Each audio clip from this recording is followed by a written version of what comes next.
बैठेंगे आराम से। खाना वाना खा लिया ना सबने? No ma'am. अच्छा, बाद में खाओगे क्या? मैंने भी नहीं खाया वैसे तो। चलो ठीक है, इधर देखो ध्यान से। हाँ, तो मैंने लास्ट क्लास में क्या बोला था? लास्ट क्लास में हमने स्टार्ट किया था हमारा कोऑर्डिनेशन, है ना। कोऑर्डिनेशन में बेसिकली हमने पहले तो देखा था कोऑर्डिनेशन कंपाउंड क्या होता है। क्या होता था कोऑर्डिनेशन कंपाउंड? भैया एक मेटल एटम होता था, उसके साथ लिगेंड डायरेक्टली अटैच होते थे, ठीक है, उसको हम कोऑर्डिनेशन कंपाउंड बोलते थे। कोऑर्डिनेशन कंपाउंड को आप स्क्वायर ब्रैकेट के अंदर लिखते थे, जिसको हमने कोऑर्डिनेशन स्फीयर का नाम बोला था, है ना। और हमने क्या देखा था? क्या बोलते हैं, लिगेंड क्या होता है? लिगेंड आपका लुईस बेस होता है, बेसिकली जो इलेक्ट्रॉन पेयर डोनेट करता है। और जो आपका सेंट्रल मेटल एटम है, गुड इवनिंग कशिश, जो आपका सेंट्रल मेटल एटम है वो कैसे बिहेव करता है? As a Lewis acid behave करता है ना। लुईस एसिड क्या होता है? जिसको इलेक्ट्रॉन पेयर एक्सेप्ट करने होते हैं। लुईस बेस क्या होता है? जिसको इलेक्ट्रॉन पेयर डोनेट करना होता है। तो इसी तरह से क्या होता है, हाय खुशी, इसकी तरह, इस वजह से ही तो क्या होता है, कोऑर्डिनेशन कंपाउंड बनता है ना। और जो दोनों के बीच में बॉन्ड बनता है वो कोऑर्डिनेट बॉन्ड बोलते हैं हम, है ना। और क्या बताया था हमने? और देखा था हमने बच्चे कि ऑक्सीडेशन स्टेट कैसे निकालते हैं, है ना। ऑक्सीडेशन स्टेट के लिए बच्चे आपको पता होना चाहिए कि लिगेंड पे चार्ज कितना है। मैंने आपको एक टेबल दिखाई थी कि कौन कौन से ऐसे लिगेंड है जो न्यूट्रल है, कौन से ऐसे लिगेंड है जो यूनी नेगेटिव है। तो वो टेबल सबको पता होनी चाहिए। जो भूल रहे हैं वो अपना क्या करेंगे, बुक में से उसको रिवाइज करेंगे एक बार। आज मैं क्वेश्चंस दूंगी तुम्हें, उसमें बहुत सारे क्वेश्चन होंगे कोऑर्डिनेशन नंबर, ऑक्सीडेशन स्टेट के। कोऑर्डिनेशन नंबर मैंने क्या बोला था? मैंने कहा था कोऑर्डिनेशन नंबर को कैसे ध्यान रखोगे? Number of ligand into density. कितने नंबर ऑफ लिगेंड है? डेंसिटी क्या होती है बच्चे?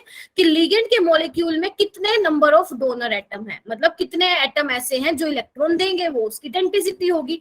अलग अलग हमने देखे थे, monodentate, bidentate, try, tetra, hexa, ये सब हमने देखे थे, है ना।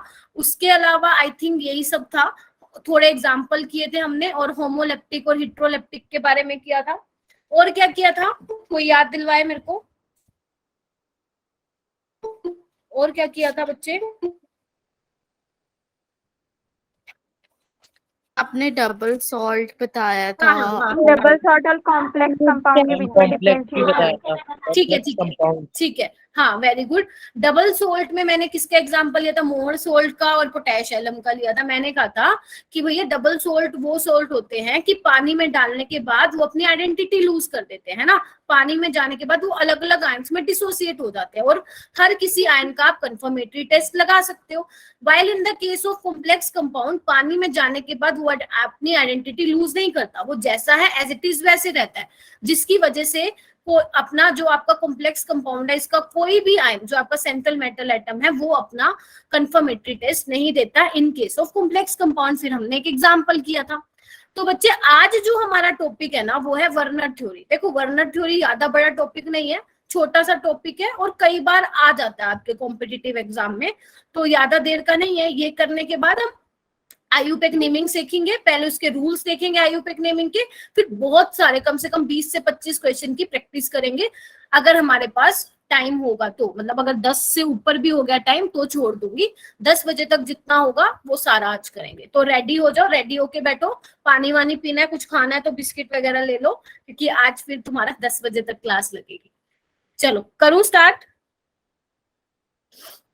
Yes ma'am. स्टूडेंट हो गए यहाँ पे? 46 स्टूडेंट्स हो गए ना। चलो ठीक है बच्चे, जो ये लेट आ रहे हो ना, अब तो टाइम तुम्हारे अकॉर्डिंग हो गया ना, प्लीज थोड़ा जल्दी आया करो जो ये स्टूडेंट्स लेट आ रहे हैं, ठीक है। और मैं चाहती हूँ मेरी क्लास में कम से कम 60 एक बच्चे तो हों, बट यहाँ पे अभी फिलहाल 47 ही है। चलो ठीक है, स्टार्ट करते हैं बेटा।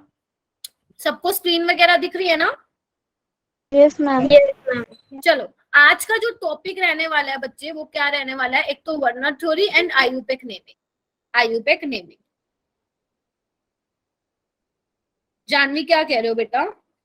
हाँ मैं स्टार्ट कर रही हूँ। चलो ओके, आज अंकुश भी नहीं आया। गुड इवनिंग इशिका, 2 इशिका है यहाँ पे। ओके, तो जो ये मैंने लिखा हुआ है आप लोगों को समझ में आ रहा है क्या, ताकि मैं आपको समझा पाऊं? यस मैम आ रहा है।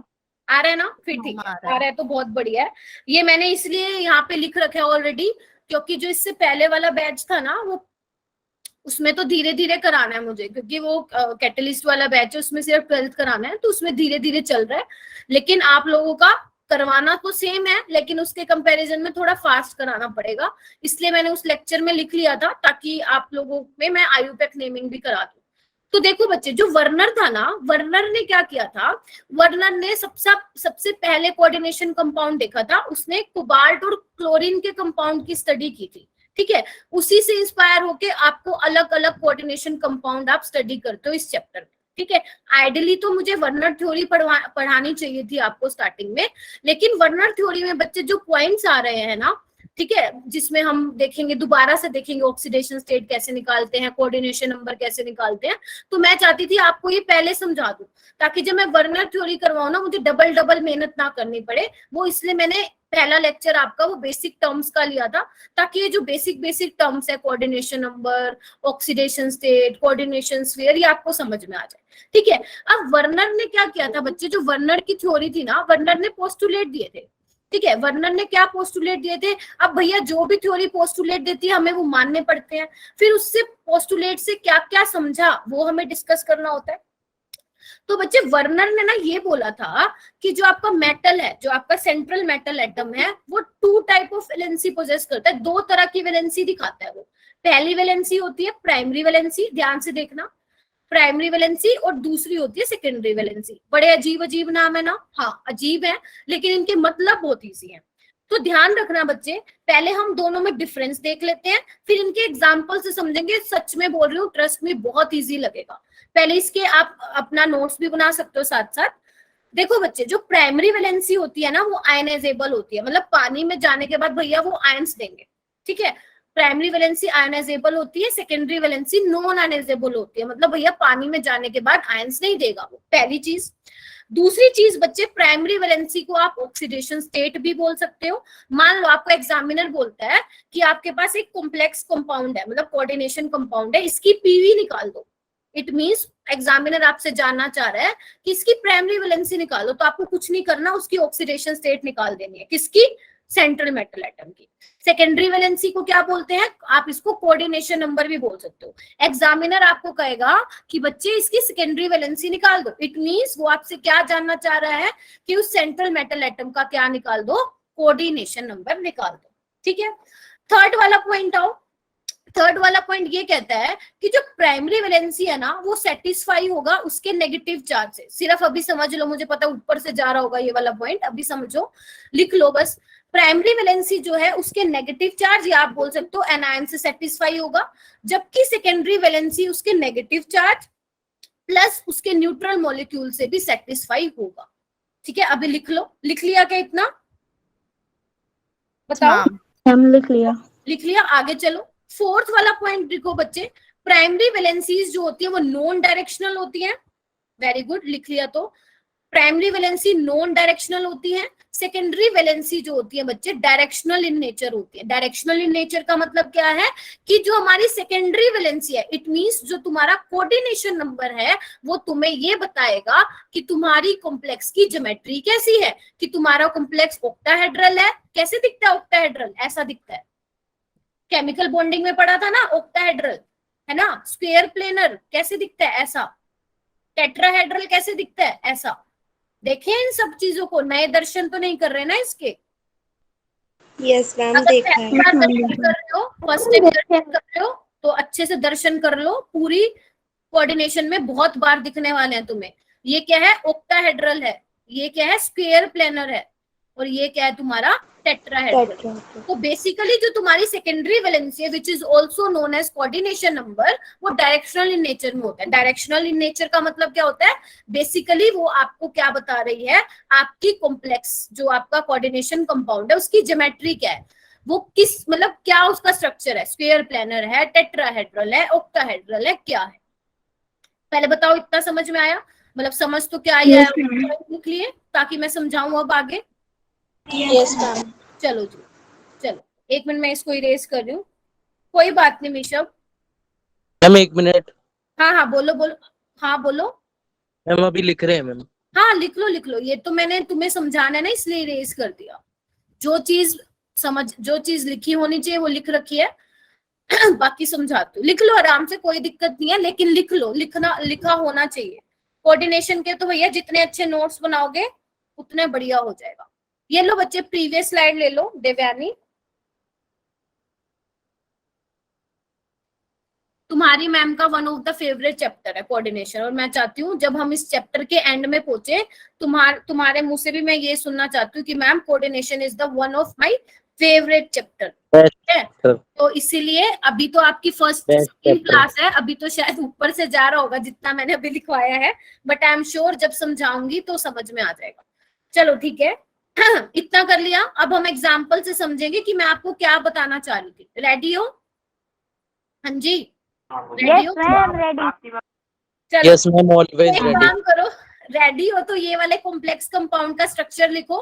CO कोबाल्ट है, और हाँ सबसे जरूरी बात, आपको डी ब्लॉक के एलिमेंट्स के नाम याद होने चाहिए। एटलीस्ट जो फर्स्ट रो, जो 3D ट्रांजिशन एलिमेंट्स है, एटलीस्ट उसके नाम तो याद रखना। कैसे याद रखोगे? स्कैंडियम तेरी, एक मिनट मैं समझा देती हूँ तुम लोगों को। स्कैंडियम तेरी याद है करके मैं फ्री होकर कोबाल्ट, आगे क्या आता था? निकल निकल कुर्ता प्रॉपर निक्कर कुर्ता जिंक। ठीक है, मैं तो ऐसे याद करती हूँ, स्कैंडियम तेरी विदाई करके मैं फ्री हो गया, उसके बाद ये ऐसे ही याद रखो, निक्कर कुर्ता जिंक। ठीक है, मेरी टीचर ने मुझे ऐसे ही बताया था तो मेरे को वही याद है तब से। तुम जैसे तुम्हें याद है निमोनिक, तुम वैसे कर सकते हो, मेरी कॉपी करने की नीड नहीं है, लेकिन हाँ याद होना चाहिए। हाँ जैसे भी किया है, जैसे भी किया है, मेरा कॉपी करने की नीड नहीं है। अगर बिल्कुल भी नहीं पता तो मेरी वाली निमोनिक्स फॉलो कर सकते हो, अदरवाइज रहने दो। मैम क्या है आपकी निमोनिक्स? अरे अभी तो बोला स्कैंडियम। देखो स्कैंडियम, पहले तो नाम सुन लो इसका, scandium, titanium, vanadium, chromium, manganese, iron, cobalt, निकल, कॉपर और जिंक।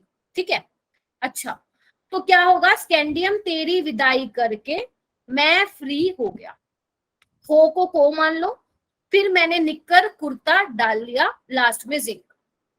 ठीक है जी, ठीक है, ऐसे याद रख सकते हो। हाँ जैसे भी हाँ बेटा। मैम प्राइमरी वैलेंसी में जो बॉन्ड होता है आयनाइजेबल पार्ट का, वो डॉटेड लाइन से रिप्रेजेंट करते हैं। हाँ अभी बता रही हूँ गुंजन, अभी 1 मिनट दो, अभी बताती हूँ मैं। ठीक है, चलो इस पे आ जाओ, बाकी आ जाओ, नहीं तो पता चले आयुपेक नेमिंग नहीं होगी। चलो ठीक है, देखो बच्चे ये एग्जाम्पल लिख लो। इसमें ना 3 चीजें पूछी जाएंगी आपसे। पहले बोलेगा एग्जामिनर कि भैया प्राइमरी वैलेंसी निकाल दो। प्राइमरी वैलेंसी का मतलब ऑक्सीडेशन स्टेट निकाल दो। दूसरा बोलेगा सेकेंडरी वैलेंसी निकाल दो, यानी कि कोऑर्डिनेशन नंबर निकाल दो। थर्ड वो बोलेगा Zn तो ऐसे ही याद रखना पड़ेगा बच्चे, कृतिका जिंक। ठीक है, अच्छा नेक्स्ट वो बोलेगा कि number of ions furnished in water, मतलब जब आप इस कॉम्प्लेक्स को पानी में डालोगे तो कितने आयंस मिलेंगे। तो हम 1 बाय 1 निकालते हैं।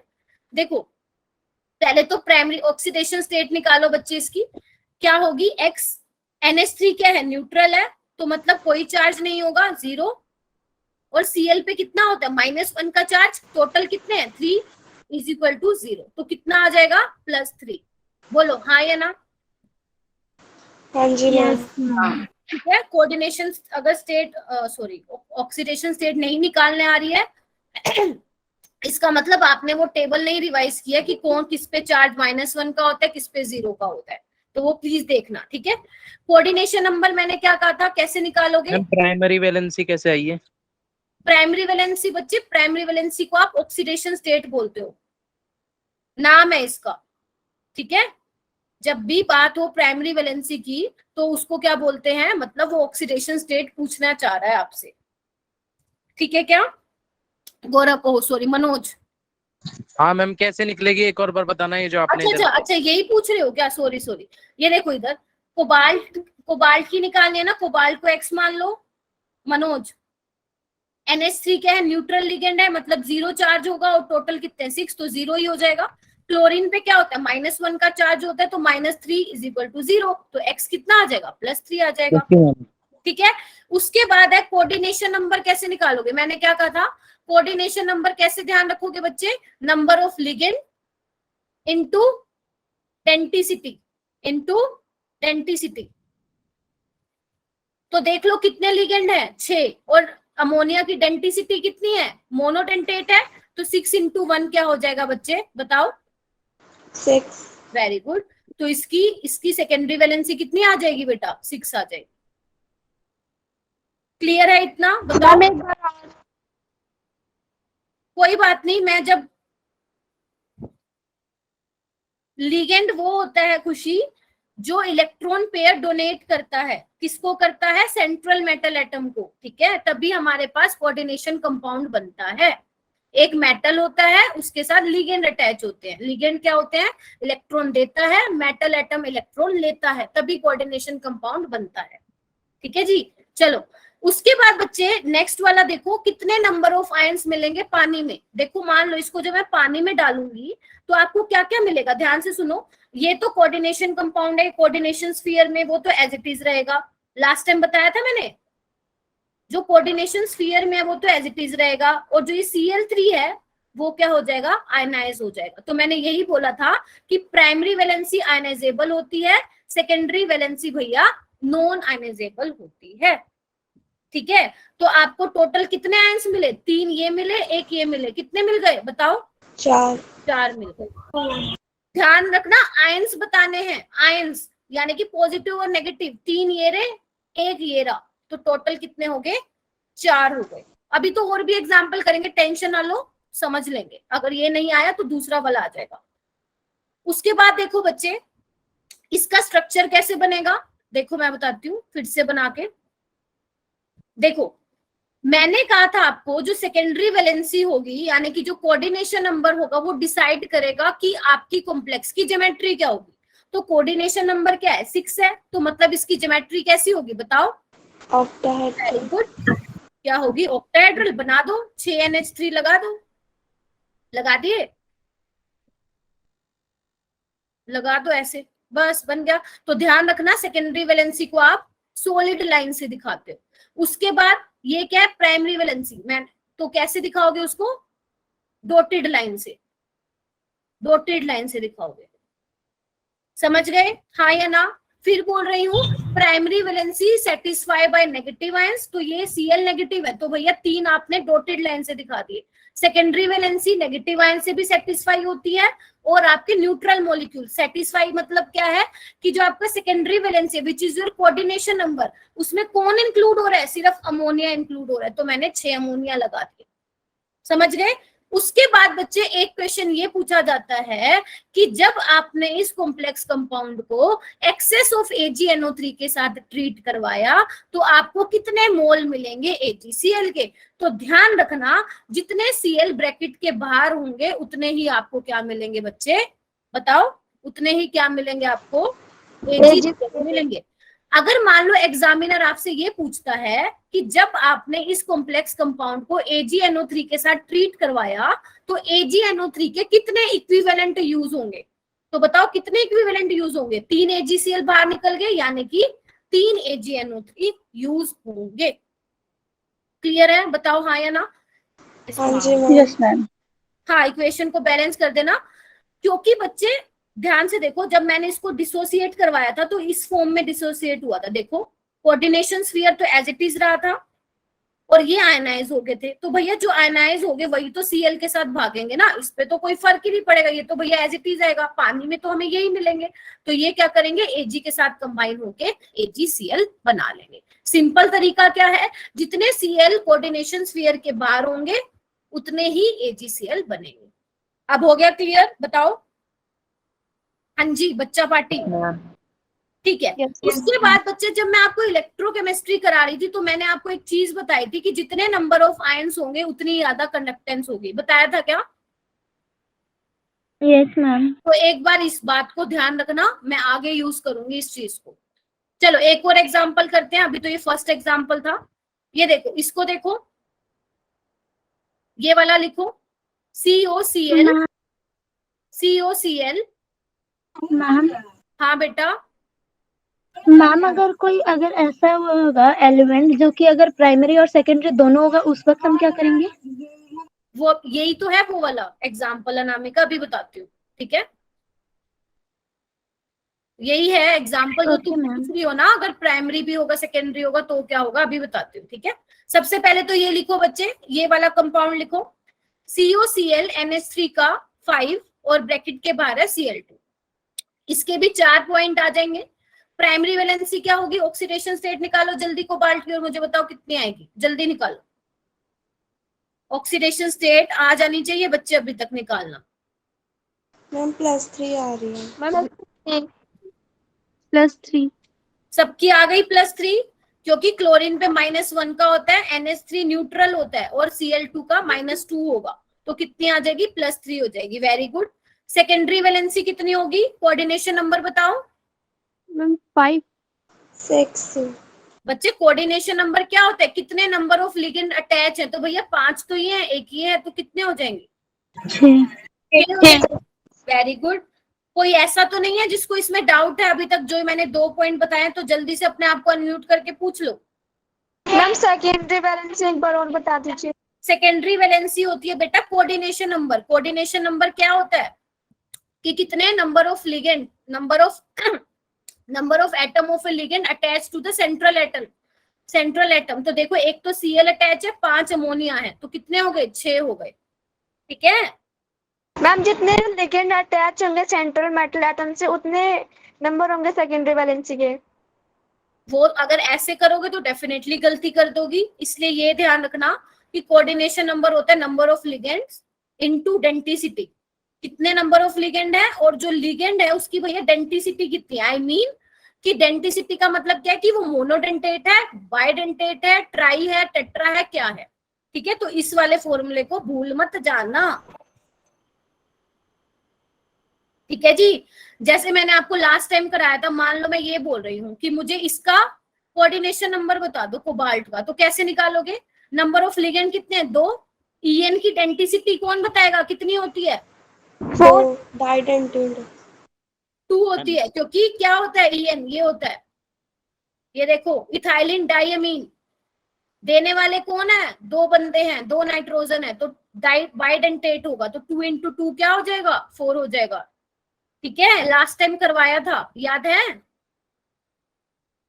अरे भूल तो नहीं गए, हाँ मैम। भूल गए तो अपना अपना वो कर रहे हो भैया, अपना नुकसान। चलो उसके बाद है बच्चे, पानी में डालने के बाद मुझे इसको कितने आयंस मिलेंगे, कौन बताएगा, पानी में डालने के बाद मुझे कितने आयंस मिलेंगे टोटल, 2 मैम 2 मिलेंगे, 3 मिलेंगे, एक तो ये रहा और एक ये रहा, तो टोटल कितने मिलेंगे, 3 मिलेंगे, 3 ठीक है। अच्छा इसका स्ट्रक्चर क्या होगा, ये देखो मैंने कहा था, ध्यान से सुनना, मैंने कहा था जो सेकेंडरी वैलेंसी है वो डिसाइड करती है कि आपके कॉम्प्लेक्स का स्ट्रक्चर क्या होगा। तो सेकेंडरी वैलेंसी किस वजह से आई, 5 अमोनिया और एक ये, ठीक है। सेकेंडरी वैलेंसी में ये 6 इंक्लूड थे, तो लगा दो फिर 6, ऑक्टाहेड्रल। तो NH3 लगा दो बच्चे, 5 NH3 लगा दो। आशुतोष सुन रहे हो क्या बेटा, यस मैम। ठीक है, तो 5 ये लगा दिए। उसके बाद इस Cl2 का क्या करें, मैंने कहा था primary valency satisfy bye it's negative ion, मतलब जो भैया ऑक्सीडेशन स्टेट है उसमें कौन कौन यूज हो रहा है नेगेटिव आयन, ऑक्सीडेशन स्टेट में भैया ये वाला Cl भी यूज हो रहा है और ये वाला भी हो रहा है, यानी कि ये तीनों ही पार्टिसिपेट करेंगे प्राइमरी वैलेंसी में, यानी कि एक तो ये तो करेगा ही करेगा और 2 और करेंगे जिसको आप डॉटेड लाइन से दिखाओगे। कौन सा आयन पूजा, कौन सा आयन बेटा, ये स्ट्रक्चर समझ में आया कैसे बनाया है, फिर बताऊं, हाँ जी आ गया मैम।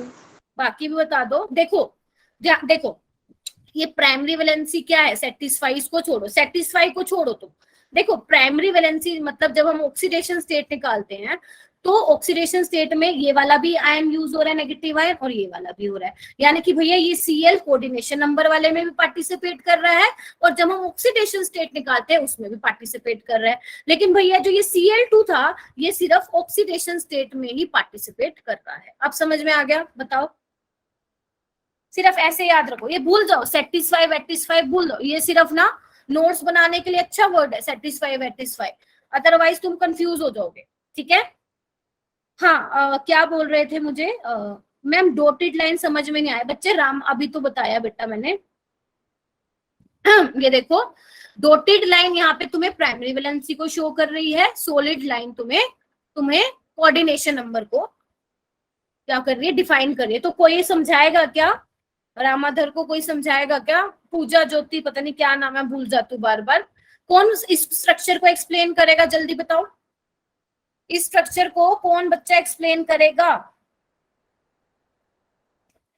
बता दो बेटा, अरे कोई तो बता दो।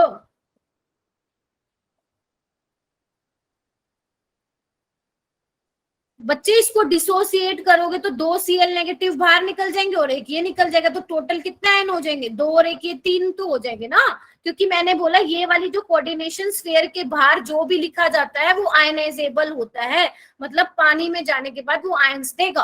और ये स्ट्रक्चर कैसे बना, ये डॉटेड लाइन दिखा रहा है प्राइमरी वैलेंसी, सॉलिड लाइन दिखा रहा है सेकेंडरी वैलेंसी, और जिसको जैसे ये क्लोरीन है इसको हमने डॉटेड से भी दिखा रखा है और उससे सॉलिड से भी दिखा रखा है। इसका मतलब ये है कि भैया ये क्लोरीन जो है कोऑर्डिनेशन नंबर में भी इंक्लूड था और ऑक्सीडेशन स्टेट में भी इंक्लूड था। क्लियर, आगे चलो, ये वाला देखो बच्चे, ये वाला लिखो कंपाउंड का,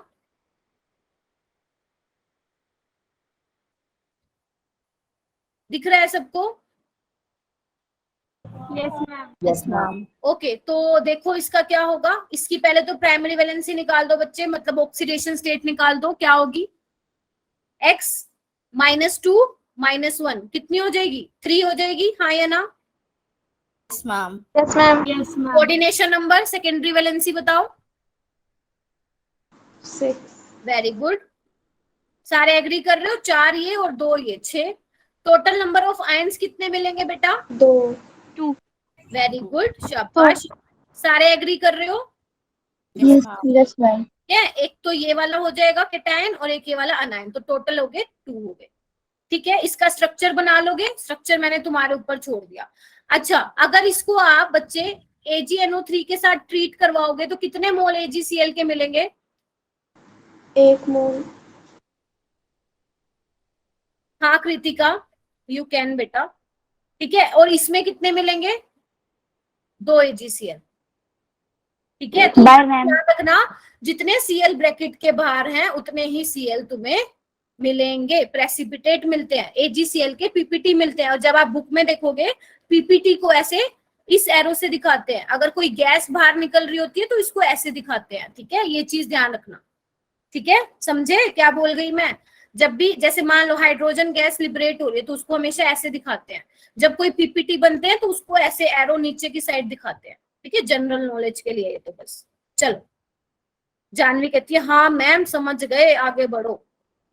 उसके बाद बच्चे ये करो, लास्ट वाला है वो निकालो, करो इसको solve. Primary valency secondary valency क्या होगी, देखो ऑक्सीडेशन स्टेट क्या होगी इसमें, बोलो बोलो। 3 वेरी गुड। सेकेंडरी वैलेंसी क्या होगी, मतलब कोऑर्डिनेशन नंबर क्या होगा बच्चे? 6 ओके 6 होगा। अच्छा, टोटल नंबर ऑफ आयंस कितने मिलेंगे? मैम 0, ये न्यूट्रल है। 0 या 1? मैम 0 ये न्यूट्रल है ना। देखो जब आप इसको पानी में डालोगे भैया तो क्या मिलेंगे, COCl3 NH3 का 3, बस, और कुछ नहीं मिलेगा ही नहीं, कुछ एज इट इज रहेगा। बच्चे जो ये 1 बोल रहे हैं, 1 तभी मिलता जब कोई आयन होता, भैया ये तो आयन ही नहीं है, तो न्यूट्रल है, तो आयंस तो मिल ही नहीं रहे हो, 0। क्या मिलेगा बच्चे? 0 नंबर ऑफ आयंस मिलेंगे। और जब आप इसको AgNO3 के साथ ट्रीट कराओगे तो AgCl मिलेगा क्या? नहीं मिलेगा, कोई प्रेसिपिटेट नहीं मिलेंगे, कोई प्रेसिपिटेट नहीं मिलेंगे। क्लियर हुआ, बताओ? यस। Very good. 50 बच्चे थे, देखो कितने हो गए, 42 हो गए, बड़ी अच्छी बात है। इसके बाद आओ, ये देखो जो मैंने आपको बताया है क्या मैम हुआ, स्ट्रक्चर बैक स्लाइड करना मैम। ये लो। हाँ आशुतोष तुम क्या कह रहे थे बेटा? स्ट्रक्चर बता देना थोड़ा सा। इसका बताती हूँ। नंबर ऑफ आयन जीरो कैसे होंगे, एक और बार समझाना इसमें। देखो मनोज, पानी में जब तुम डालोगे तो इसमें भैया ब्रैकेट के बाहर तो कुछ है ही नहीं जो आयनाइज हो जाएगा, समझ लो। और आपको पता है जो कोऑर्डिनेशन स्फीयर है पानी में डालने के बाद तो एज इट इज रहता है। तो भैया देखो नंबर ऑफ आयंस का मतलब क्या, आयंस मिलने चाहिए, या तो कैटायन या अनायन, लेकिन ये तो न्यूट्रल है तो आयंस क्या हो जाएंगे, जीरो हो जाएंगे। ठीक है मनोज? Okay ma'am. चलो, अरे बस करो, तुम तो हो ना। चलो ठीक है, इधर देखो बेटा। अच्छा हाँ, आशुतोष कह रहे थे मैम स्ट्रक्चर बता दो। स्ट्रक्चर देखो बेटा आशुतोष, इसका देखते हैं हम। देखो मैंने कहा था सेकेंडरी वैलेंसी जो है कोऑर्डिनेशन नंबर वो डिसाइड करती है ज्योमेट्री, तो बना दो 6 बना दो, 3 अमोनिया बना दो आशुतोष, और 3 क्लोरीन बना दो। ठीक है, उसके बाद मैंने कहा था primary valency satisfy bye it's ion, यानी कि जो Cl है which is your negative ion oxidation state में पार्टिसिपेट कर रही है। एक सेकेंड, उल्टा बना दिया, एक मिनट। ये देखो आशुतोष, इतना समझ में आया? और जो ये Cl है ये ऑक्सीडेशन स्टेट में पार्टिसिपेट करे तो इसको डॉटेड लाइन से भी दिखा दो, ऐसे ऐसे। अब ठीक है आशुतोष? मैम मुझे अल्टरनेट जो नहीं होगा, जो NH3 के बाद जो Cl, उसके बाद जो NH3, या फिर जो कैसे भी जो कर सकते हैं। नहीं अभी तो ऐसे ही करो अभी, क्योंकि मैंने अभी तुम्हें आइसोमेरिज्म नहीं पढ़ाया ना, फिर उस केस में मैं तुम्हें फेशियल और मेरिडोनियल समझाऊंगी, है ना। अभी तो हम वो सीखा नहीं है ना आइसोमेरिज्म, तो अपनी मर्जी से कैसे भी बना दो अभी तो। ठीक है आशुतोष? Okay ma'am. चलो जी। हाँ हाँ, कोई कुछ कह रहा था, कोई कुछ कह रहा था, एक बार बच्चे अनम्यूट करके बोलो ना। चैट आई थिंक मैंने मिस कर दिया। आगे चलें? अब देखो जितना मैंने तुम लोग, हाँ बोलो बोलो, अरे बोल दो अब, फिर ले मत बोलो। देखो बच्चे जितना मैंने तुम्हें समझाया है ना, समरी की फॉर्म में देख लेते हैं एक बार उसको। देखो आपके पास ना 1 मोल है COCl3.6HN3 का, उसको जब आपने AgNO3 के साथ ट्रीट कराया तो 3 मोल ऑफ AgCl मिलेंगे। ठीक है, अच्छा इसका स्ट्रक्चर क्या होगा? देखो जितने आपको मोल मिल रहे हैं ना AgCl के, उतने ब्रैकेट के बाहर Cl लगा दो। तो कैसे करोगे इसका स्ट्रक्चर बनाओगे? यही बनेगा, हाँ या ना बताओ? Yes ma'am. इसका कैसे Yes, बनेगा? 2 मोल निकल रहे हैं, मतलब 2 मोल बन रहे हैं AgCl का, यानी कि 2 Cl बाहर निकाल दो, यानी कि ऐसे बनेगा। ठीक है, इसमें क्या है, 1 मोल निकल रहा है AgCl का, यानी कि 1 Cl जो है बाहर निकाल दो। बताओ समझ में आया? मैम समझ नहीं। ठीक है, अच्छा उसके बाद देखो बच्चे, ये वही है जो मैं अभी करा रही थी आपको। अच्छा एक बात देखो बच्चे, अगर मैं आपको बोलूं, ये आपको पता है डिसोसिएट कैसे हुआ? टोटल नंबर ऑफ आयंस इसमें 4 मिल रहे हैं, इसमें 3 मिल रहे हैं और इसमें 2 मिल रहे हैं।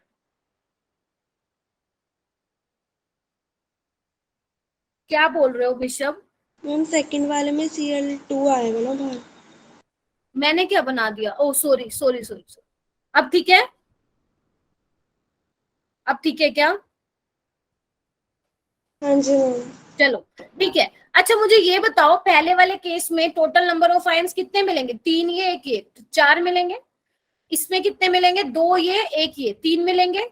इसमें 1 ये 1 ये 2 मिलेंगे। ये दोबारा से रिपीट कर दिया इन्होंने, एक्चुअल में यहाँ पे 0 मोल ऑफ AgCl आना चाहिए था इस तरह से, थोड़ा गड़बड़ है, इसको छोड़ो। ठीक है, इनको देखो। अच्छा अगर वो आपको बोले, ध्यान से सुन लो, अगर एग्जामिनर ये बोलता है कि जो इलेक्ट्रोलाइट है, मतलब जो आपने डाला है, इसका रेशो कितना है, रेशो कैसे निकालोगे? कि 1 तो ये है, 3 ये है, तो 1:3। ठीक है, इसका रेशो क्या आएगा? 1:2। यानी कि इसका मतलब समझे क्या क्या हुआ? 1:3 का मतलब क्या है कि आप 1 मोल लेके चले थे इसके, और आपको कितने AgCl मिले बच्चे? 3 मोल मिले। ऐसे इसमें 1:2 का क्या मतलब है कि 1 मोल लेके चले और आपको 2 मोल जो है AgCl के मिले। समझ गए? बोलो। Yes ma'am. ठीक है, इसमें क्या हुआ, 1:1 का क्या मतलब हुआ कि 1 मोल लेके चले थे जिससे आपको 1 ही मोल AgCl का मिला। ठीक है, अगर मैं आपसे यहाँ पे एक और क्वेश्चन बना के पूछूं कि इन तीनों में से सबसे ज्यादा कंडक्टेंस किसकी होगी, तो आप क्या बोलोगे? मैम सबसे 4 ज्यादा, वाले की उसमें ज्यादा आए हैं ना। हाँ, जिसमें number I am so sorry, जिसमें नंबर ऑफ आयन ज्यादा होंगे भैया उसकी कंडक्टेंस ज्यादा होगी, यानी कि जो फर्स्ट वाले की है उसकी सबसे ज्यादा, फिर 3 वाले की और फिर 2 वाले की। क्लियर है? बोलो। हाँ जी मैम। हाँ आशुतोष, आशुतोष बोलो। लिखा है इसमें मैम जो डॉट फॉर्म में जो लिखा है, और ये जो कॉम्प्लेक्स भी होगा जो COCl डॉट जो 4NH2 करके। हाँ हाँ हाँ, ये इन्होंने ऐसे करके दे रखा है, आपको उसको इस फॉर्म में लिखोगे आप, ठीक है, तब माना जाएगा कि ये कॉम्प्लेक्स कंपाउंड लिखा है ना, है ना। वो आपको स्ट्रक्चर में फंसवाना चाह रहा है। वो आपसे ऐसे भी क्वेश्चन पूछ सकता है आशुतोष कि आपने 1 मोल लिया था और 3 मोल मिल रहे हैं GCl के, तो बताओ इसका स्ट्रक्चर क्या होगा। वैसे नहीं आएगा, ये थोड़ा इजी हो जाता है। तो आपको पता है 3 मोल निकल रहे हैं AgCl के, यानी कि बाहर ब्रैकेट के बाहर 3 Cl रहे होंगे, तो उसके अकॉर्डिंग स्ट्रक्चर आप बता सकते हो। ठीक है, चलो अब जल्दी से मैं एक बार स्लाइड्स को जो है दोबारा से दिखा रही हूँ, जिसको कोई डाउट है तो पूछ लो, फिर मैं IUPAC नेमिंग स्टार्ट कराऊंगी। ठीक है, देख लो एक बार जल्दी जल्दी, किसी को कोई डाउट है तो। प्राइमरी वैलेंसी समझ में आ गया कैसे निकालते हैं, कोऑर्डिनेशन नंबर आ गया निकालते कैसे हैं। हाँ जी मनोज, लास्ट स्लाइड दिखाना, लास्ट वाली। एक बार दिखाती हूँ, ये लो। अच्छा, मुझे 1-2 चीजें और भी बतानी थी, कोई बात नहीं है। ठीक है, प्राइमरी वैलेंसी आ गई सबको समझ में, सेकेंडरी आ गई, oxidation state, coordination number, number of ions कैसे निकालोगे, कंडक्टेंस कैसे निकालोगे, ठीक है, कितने मोल जो है PPT बनेंगे ये भी निकाल लोगे। उसके बाद है बच्चे तुम्हारा चिलेशन है एक टॉपिक, ध्यान से सुनना, चिलेशन है। वैसे तो ये मुझे फर्स्ट लेक्चर में बताना चाहिए था, बट मैं भूल गई थी बताना, तो अभी देख लो। देखो चिलेशन क्या होता है ना, ध्यान से सुनना, मैं आपको मतलब 2-3 लाइनों में इसको सम अप कर देती हूँ।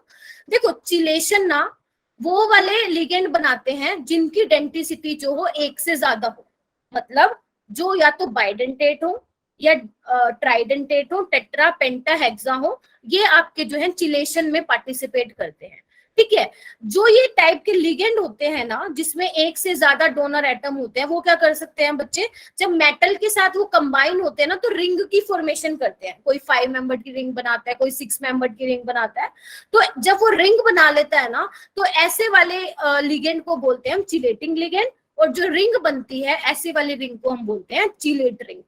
ठीक है, सबसे पहले तो माइंड में ये बिठाओ कि चिलेटिंग लिगेंड कौन से होते हैं, जिनकी डेंटिसिटी 1 से ज्यादा होती है, यानी कि मोनोडेंटेट के अलावा जितने भी आपके लिगेंड हैं, मतलब जितने भी ऊपर वाली डेंटिसिटी है, वो सारे के सारे चिलेशन में पार्टिसिपेट करते हैं।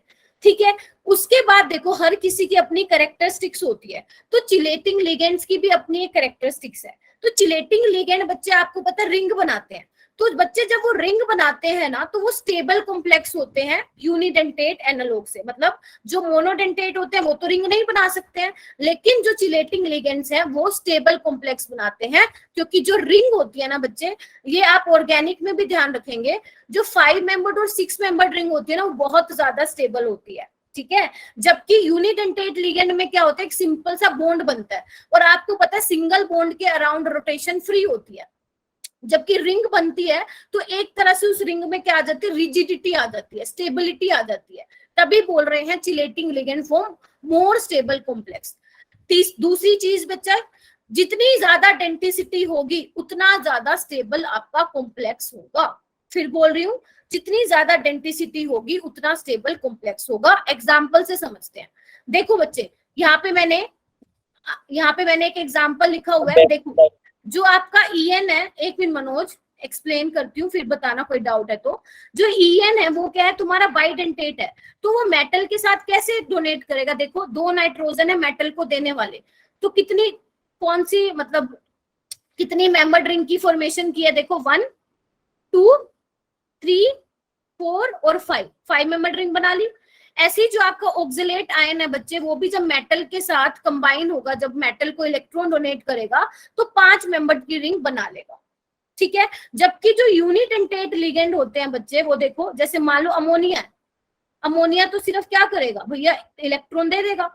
तो इसमें क्या आ रहा है, एक तरह से सिंगल बॉन्ड आ रहा है, कोई रिंग नहीं बन रही। और तुम्हें मैंने याद हो तो पढ़ाया था जब मैं तुम्हें क्या करा रही थी, हाइड्रोकार्बन करा रही थी, कि सिंगल बॉन्ड के अराउंड रोटेशन फ्री होती है ना। तो बेसिकली फ्लेक्सिबिलिटी बहुत ज्यादा होती है उसमें, ठीक है, मॉलिक्यूल ज्यादा स्टेबल नहीं होता। लेकिन जब एक रिंग बन जाती है तो बच्चे उसको घुमाना मुश्किल होता है, तो एक तरह से रिजिडिटी आ जाती है, ठीक है, जो कि रिस्पॉन्सिबल होती है स्टेबिलिटी के लिए, ठीक है। उसके अलावा बच्चे ये एक चीज ध्यान रखेंगे, अगर आपसे पूछे कि 5-6 मेंबर ज्यादा स्टेबल होती है, 7-8 मेंबर ज्यादा स्टेबल होती है, तो आप बोलेंगे जो 5-6 मेंबर रिंग होती है वो ज्यादा स्टेबल होती है। मनोज अब बोलो क्या कह रहे थे, ये समझ में आ गया? मैम बैक स्लाइड दिखा दो एक बार, डेफिनेशन लिखनी है। बेटा नोट्स में दे दूंगी बेटा, क्योंकि अभी मेरे को वो आगे भी कराना ना थोड़ा बहुत, ठीक है। क्या क्लियर है बच्चे, बताओ मुझे। मैम 7-8 क्यों नहीं स्टेबल है? वो हम ऑर्गेनिक में डिस्कस करेंगे बच्चे, वो एक क्या बोलते हैं थ्योरी होती है, बेयर स्ट्रेन थ्योरी होती है, ठीक है, वो उसमें हम देखेंगे, ठीक है। ऑर्गेनिक में देखेंगे कि 5-6 मेंबर जो है वो ज्यादा स्टेबल क्यों होती है 7 और 8 से। बट ध्यान रखना, अगर बहुत ज्यादा हाई मेंबर रिंग बनेगी तो वो स्टेबल नहीं होगी, 5 और 6 जो है वो ज्यादा स्टेबल होती है। एक रूल होता है इसके पीछे जो कि हम ऑर्गेनिक में डिस्कस करेंगे, ठीक है। अभी के लिए ये ध्यान रखो। उसके बाद बच्चे ये देखो, यहाँ पे मैंने एक इंपॉर्टेंट पॉइंट बना के लिख रखा है, ध्यान से देखना इस चीज को। देखो जो मैंने ये 2 कॉम्प्लेक्स लिखे हुए हैं ना, ध्यान से देख लो इसको। किसका स्ट्रक्चर बता दूं बेटा, बाल किशोर? मैंने तो स्ट्रक्चर तो बना रखे हैं ये, एक बार इसको देखो। जो आपके ये मैंने 2 कंपाउंड लिखे हुए हैं, मैंने आपको लास्ट क्लास में जब पढ़ाया था बच्चे, तो मैंने आपको ये बोला था कि जो NO है वो आपका न्यूट्रल लिगेंड है, वो आपका न्यूट्रल लिगेंड। बच्चे बना तो रखे हैं मैंने स्ट्रक्चर, ठीक है। मैंने आपको कहा था NO न्यूट्रल लिगेंड है, जिसको मैंने नाइट्रोसिल बोला था, मतलब उसका जो चार्ज है उसके ऊपर 0 होता है। लेकिन ध्यान रखना बच्चे, 2 ऐसे कोऑर्डिनेशन कंपाउंड है जिसमें NO को आप एज एन NO प्लस मान के चलते हैं। ध्यान से सुन लो, एक तो सोडियम नाइट्रोप्रोसाइड होता है और एक ये वाला होता है FeH25 का NO प्लस। ये एक्सेप्शन है, इसको ध्यान रखोगे कि इसमें NO की ऑक्सीडेशन स्टेट +1 होती है और इसमें भी NO की ऑक्सीडेशन स्टेट +1 होती है। बाकी सारे कंपाउंड्स में NO को आप कंसिडर करोगे एज अ न्यूट्रल लिगेंड जिसपे कोई चार्ज नहीं होता। याद रखोगे इन दोनों को, बताओ? Yes ma'am. याद रखना Na2 होगा बाहर, FeCN5NO, NO को आप +1 लिखोगे। और ऐसी एक ही, जब आप क्वालिटेटिव एनालिसिस करोगे लैब में, तब आप इस रिएजेंट का यूज करोगे, सोडियम नाइट्रोप्रोसाइड का, ठीक है। और जब आप सल्फेट आयन का कंफर्मेटरी टेस्ट करते हो ना, तब आपके टेस्ट ट्यूब में क्या है, एक जंक्शन पे रिंग बनती है। उस कॉम्प्लेक्स का जो फॉर्मूला होता है ना, वो ये वाला फॉर्मूला होता है, ठीक है। ब्राउन कलर का कॉम्प्लेक्स होता है ये ना, ब्राउन कलर की रिंग बनती है, ठीक है। तो ध्यान रखना, इन दोनों के केस में NO को आप एज अ NO+1 कंसिडर करेंगे, बस, ठीक है। आगे चलो। तो ओके, तो नोमेनक्लेचर करने के लिए रेडी हो क्या, जल्दी बताओ? Yes ma'am. Yes ma'am. IUPAC। हाँ, नोमेनक्लेचर हो, ये वो वाला IUPAC नहीं है जो हम कोऑर्डिनेशन में, ऑर्गेनिक में करते थे, ये बिल्कुल अलग है। तो इसके रूल्स हम 1 बाय 1 करेंगे, ध्यान से देखना बच्चे। चलो ओके, धीरे धीरे समझाऊंगी, टेंशन ना लो। सबको दिख रही है, स्क्रीन दिख रही है? जिसको नहीं दिख रही वो जूम कर ले थोड़ा भैया। पीछे क्या लिखा था, nomenclature on coordination compound, nomenclature of coordination compound. अरे ये क्या हो गया? हाँ, सबको दिख रहा है स्क्रीन पे? Yes ma'am. ओके, तो सबसे पहले हम ये देखते हैं कि जो हम कोऑर्डिनेशन कंपाउंड को लिखते हैं ना, उसके लिए क्या क्या चीजों का ध्यान रखना है, मतलब क्या क्या रूल है। देखो, फर्स्ट जो रूल है बच्चे वो ये है कि जो आपका सेंट्रल मेटल एटम है ना, उसको कोऑर्डिनेशन कंपाउंड लिखते वक्त सबसे पहले लिखना है। समझ गए? कोऑर्डिनेशन कंपाउंड जब तुम लिखते हो तो सेंट्रल मेटल एटम को सबसे पहले लिखना है, ये ध्यान रखोगे। चलो, दूसरी बात है, लिगेंड्स जितने भी होंगे उनको आपको सेंट्रल मेटल एटम के बाद में लिखना है, लेकिन अल्फाबेटिकल ऑर्डर में। कैसे? देखो, पहले तो सेंट्रल मेटल एटम आ गया, फिर लिगेंड आ गया। अमोनिया क्या होता है आपका? अमीन होता है, अमीन होता है। और Cl क्या होता है तुम्हारा? क्लोरो होता है, या बोलोगे क्लोराइड होता है। तो ए पहले आता है अल्फाबेट में, सी बाद में आता है। तो पहले आप NH3 वाला लिगेंड लिखेंगे, फिर Cl वाला लिखेंगे। समझ गए? नेक्स्ट आओ, जो आपके पॉलीडेंटेट लिगेंड होते हैं। पॉलीडेंटेट लिगेंड का मतलब क्या होता है बच्चे? जिनकी डेंसिटी एक से ज्यादा होती है, उनको भी आप क्या लिखोगे बच्चे? अल्फाबेटिकल ऑर्डर में लिखोगे और एब्रीवेशन फॉर्म में लिखोगे।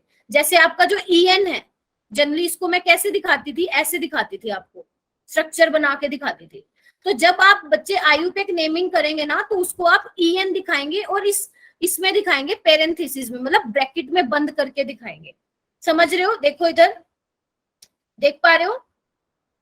Yes, ma'am. इसको बाद में क्यों लिखा? क्योंकि NH3 का नाम क्या? अमीन है, और EN का नाम क्या होता है बच्चे?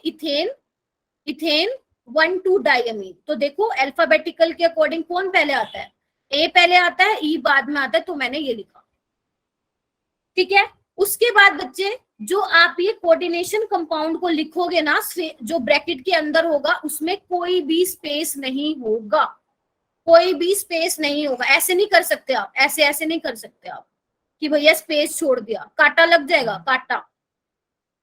ठीक है, कांटा लग जाएगा। अगर आपके MCQ आएंगे उसमें तो ऐसा नहीं मिलेगा, लेकिन हाँ बोर्ड में अगर आता है क्वेश्चन IUPAC नेमिंग से, तो इन चीजों का खास तौर पे ध्यान रखना है तुम लोगों को। फिर एक बार रिपीट करूं क्या क्या बताया है। देखो, किसी भी कोऑर्डिनेशन कंपाउंड में सबसे पहले सेंट्रल मेटल एटम को लिखोगे, उसके बाद लिगेंड्स को लिखोगे, और लिगेंड्स को आप अल्फाबेटिकल ऑर्डर में लिखोगे। दूसरी चीज, तीसरी चीज ये है, अगर पॉलीडेंटेट लिगेंड आता है तो उसको भी आप अल्फाबेटिकल ऑर्डर में लिखोगे, और उसको आप पेरेंथेसिस में लिखोगे, मतलब ब्रैकेट में बंद करके लिखोगे। फोर्थ पॉइंट ये है कि जो भी आपका कोऑर्डिनेशन कंपाउंड होगा उसके बीच में कोई स्पेस नहीं होगा। पहले बताओ, इतना क्लियर हुआ? जल्दी से चैट बॉक्स में मुझे थम्स अप दो, तभी आगे चलूंगी मैं। ये मैं नोट्स में ऐसे ही छोड़ दूंगी ताकि आपको समझ में आए। वेरी गुड, वेरी गुड, शाबाश शाबाश। चलो आगे चलो, इसको मैं थोड़ा सा और बड़ा कर देती हूँ। EN लिगेंड है बेटा, तुम लास्ट क्लास में नहीं आई थी क्या? EN आपका इथेन 1,2 डाइअमीन बायोडेंटेट लिगेंड है। उसके बाद बच्चे फिफ्थ पॉइंट देखो, ध्यान से देखो, when counter ion is not return then charge should be mention. ये छोड़ो, मैं बताती हूँ क्या करना है। देखो, अगर मान लो, एक सेकेंड, अगर मान लो बच्चे K4 क्या है तुम्हारा? काउंटर आयन है। क्या है? काउंटर आयन है। तो अगर मान लो आप किसी कोऑर्डिनेशन कंपाउंड में काउंटर आयन को नहीं लिखते हैं, तो आप क्या कर सकते हैं? इसको ऐसे भी लिख सकते हैं। ठीक है, मान लो इस पे क्या है? +4 का चार्ज है, तो आप क्या करोगे? पूरे कॉम्प्लेक्स पे 4- का चार्ज लगा दोगे। ये ध्यान रखना है कि जो कैटायन पे चार्ज होगा वो बैलेंस होना चाहिए अनायन पे, यानी कि जो ओवरऑल कॉम्प्लेक्स है आपका, लिख लो यहाँ पे, overall complex should be neutral, should be neutral. समझे? हाँ जी, समझे क्या? Yes, ma'am. ठीक है, अगर कैटायन पे भैया +4 का चार्ज है तो अनायन पे भी -4 का होना चाहिए। Cationic charge is equal to anionic charge, it means overall complex should be neutral. ये चीज अपने माइंड में रखना। तो 6 पॉइंट क्लियर हो गए तुम्हें? बताओ। Yes ma'am. चलो, उसके बाद है नेमिंग कैसे करेंगे, सबसे इंपॉर्टेंट। अभी तक तो हलवा चल रहा था, अब आएगा नेमिंग कैसे करनी है। तो इसको थोड़ी सी और आराम से पढ़ाती हूँ आप लोगों को ताकि समझ में आए। ठीक है, अब रेडी हो जाओ। नोटबुक को हाथ मत लगाओ, नोटबुक में कोई भी नहीं लिखेगा, सिर्फ फोकस करो, स्लाइड पे फोकस करो। नोटबुक को साइड में रख दो। ठीक है, ये आपको मिल जाएगा हलवा के साथ। हाँ, हलवा के साथ पूरी। ये लो उमा, ये आपको नोट्स में अभी दे दूंगी मैं, टेंशन ना लो। जैसे ही लेक्चर ओवर होगा, अब मैं ये देखूंगी जितने 40 बच्चे बैठे हो ना, कौन रुकता है मेरे साथ। ठीक है, चलो नोटबुक्स अपने साइड में रख दी। चलो आगे चलो, देखो नेमिंग कैसे करेंगे ना, ध्यान से सुनना, ध्यान से सुनना। अगर आपका पहला पॉइंट ये कहता है कि अगर आपके कोऑर्डिनेशन अरे कनीशा बेटा अभी तो मैंने बताया ही नहीं, मैं भी बताती हूँ बेटा, सारी चीजें बताती हूँ, टेंशन मत लो, तुम टेंशन क्यों लेते हो। देखो अगर आपके कोऑर्डिनेशन कंपाउंड के लेफ्ट हैंड साइड कोई आयन है, मतलब कोई मेटल है, जैसे इसमें देखो K4 है, तो ध्यान रखना जब आप नेमिंग करोगे तो पहले आप उस कैटायन को लिखोगे। फिर से बोल रही हूं, अगर आपके कोऑर्डिनेशन कंपाउंड के जो स्क्वायर में लिखा हुआ है, कोऑर्डिनेशन स्फीयर में लिखा हुआ है, उसके लेफ्ट हैंड साइड पे अगर कोई कैटायन है तो उसका नाम पहले लिखा जाएगा। तो आप पहले लिखेंगे पोटेशियम, ठीक है। उसके बाद हम लिखते हैं, उसके बाद हम लिखते हैं लिगेंड का नाम, उसके बाद हम लिखते हैं लिगेंड का नाम। सेंट्रल मेटल एटम का सबसे बाद में नाम आता है। कोऑर्डिनेशन कंपाउंड में तो सबसे पहले लिखते हैं, लेकिन जब हम नेमिंग करते हैं तो सबसे बाद में आता है।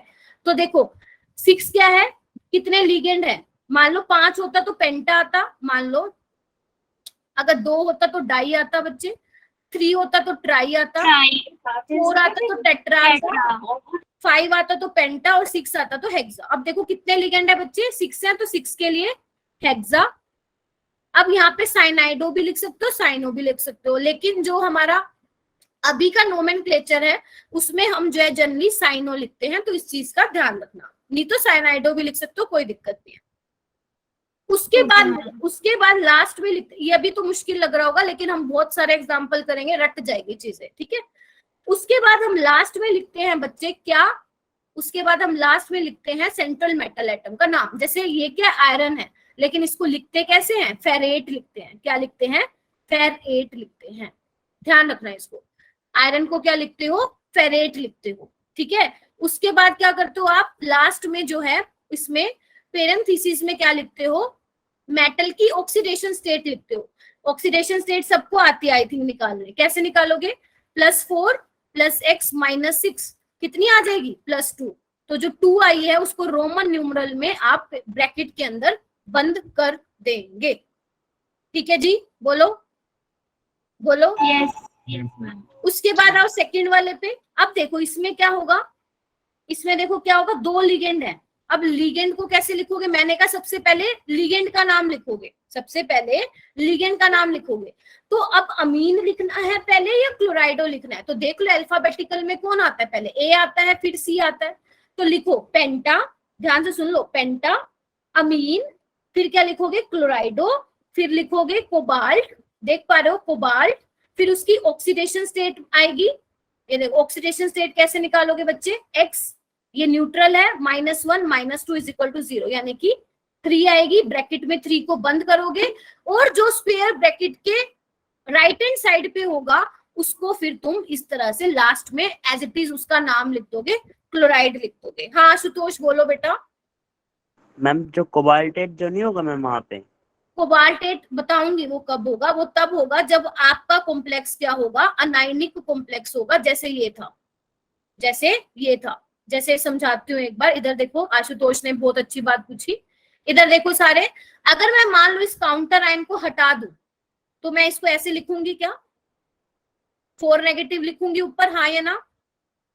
यस मैम आपका ओवरऑल कॉम्प्लेक्स क्या है, अनायनिक है। और ध्यान रखना जब अनायनिक कॉम्प्लेक्स होता है ना, तो उसमें जो आपका सेंट्रल मेटल होता है ना उसके पीछे Te लग जाता है। जैसे आयरन है ना तो इसके पीछे लग जाएगा फेरेट, कोबाल्ट होता तो कोबाल्टेट, ठीक है, मैग्नीज होता तो मैग्नेट। लेकिन इसके केस में क्या है, कॉम्प्लेक्स पे कोई चार्ज नहीं, न्यूट्रल है, तो इसलिए हम एज इट इज ही रखेंगे, ठीक है आशुतोष। Okay ma'am. चलो समझ में आ गया, ऐसे ऐसे अपने डाउट क्लियर करते रहो, कभी नहीं फंसोगे, ठीक है। ये हो गया। पहले 2 में किसी को कोई दिक्कत है तो बताओ, पहले 2 में किसी को कोई दिक्कत है तो बताओ। उसके बाद देखो ये वाला, देखो इसमें क्या करोगे, पहले लिगेंड का नाम लिखोगे हेक्सा, वाटर के लिए क्या यूज होता है, एक्वा, और copper acid as it is लिख दो, क्योंकि कैटायनिक कॉम्प्लेक्स है ना, ध्यान रखना कैटायनिक और न्यूट्रल कॉम्प्लेक्स में जो सेंट्रल मेटल एटम का नाम है वो एज इट इज ही आता है। जैसे देखो ये न्यूट्रल था तो कोबाल्ट आया, ये कैटायनिक है तो सिंपल कॉपर आया। क्लियर है आशुतोष? अब क्लियर होगी तुम्हारी बात? Yes ma'am. और इसकी कोऑर्डिनेशन सॉरी ऑक्सीडेशन स्टेट क्या होगी कॉपर की? +2 होगी। तो वही उसको रोमन न्यूमरल में ब्रैकेट में बंद करके लिख दिया। अब बताओ इन 3 एग्जांपल में कोई दिक्कत, ताकि मैं आगे चलूं? जल्दी से चैट बॉक्स में बता दो जल्दी से। 41 स्टूडेंट्स है, शाबाश, अच्छे बच्चे हो, बहुत अच्छे बच्चे हो। मैं पानी पी लेती हूँ। चलो, मजा आ रहा है? सच्ची बताना, कोऑर्डिनेशन करने में मजा आ रहा है? सच्ची बताना, या बेकार बेकार चैप्टर है? चलो, उसके बाद इसको थोड़ा सा और बड़ा कर देती हूँ। ओके, आ जाओ इस पे, आ जाओ। हाँ देखो, उसके बाद क्या होगा, ध्यान से सुनो, ध्यान से सुनो। जो